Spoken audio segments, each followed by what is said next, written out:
善心咧就係心存善念，因為心存善念，福氣綿延。大家好，我叫 Ian 余純成，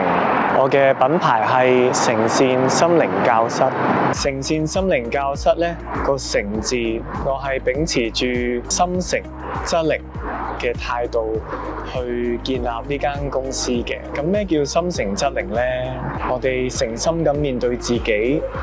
面對生活，面對上天，面對人生中種種嘅困難，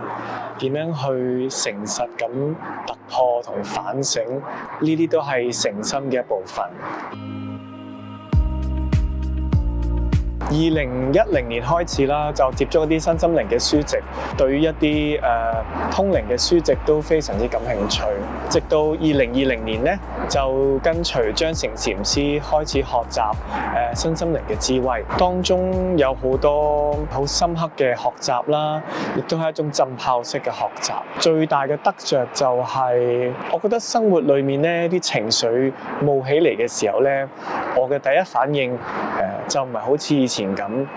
跟住情緒去轉，而係用到一啲用更加有智慧同空間嘅方式去應對。咁我覺得呢個都係跟翻張成禪師嘅教導啦，我亦都去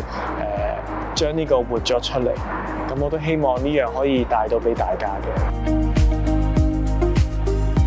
原來感謝真係好重要㗎，同埋平時生活裏面好常見，亦都好好用。例如每一件我哋生活裏面嘅值得感謝嘅美好嘅事情啦，或大或小，其實背後都好多嘅人事物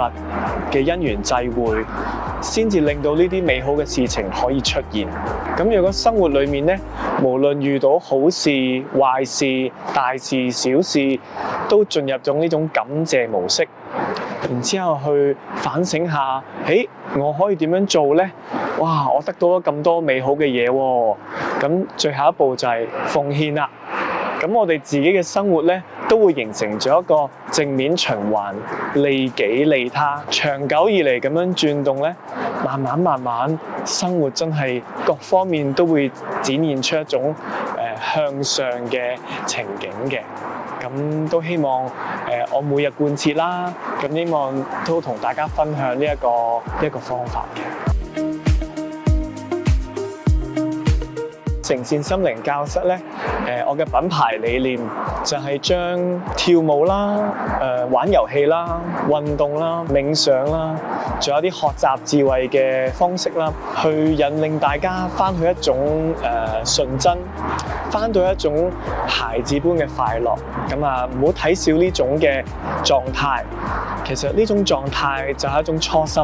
咁我哋更加多翻到嚟初心之後咧，心裏面會有更加多嘅甜度同空間，亦都可以更加好咁照顧到我哋內在嘅需求啦，同埋我哋內在小孩嘅。喺呢個空間入面咧，可以更加好咁學習智慧，同埋學識點樣應對生活、應對人生。我希望誠善心靈教室咧，可以為到俾大家創造呢一個心靈嘅港灣啦，令到大家喺度好好地休息，然之後可以喺人生當中繼續向前行嘅。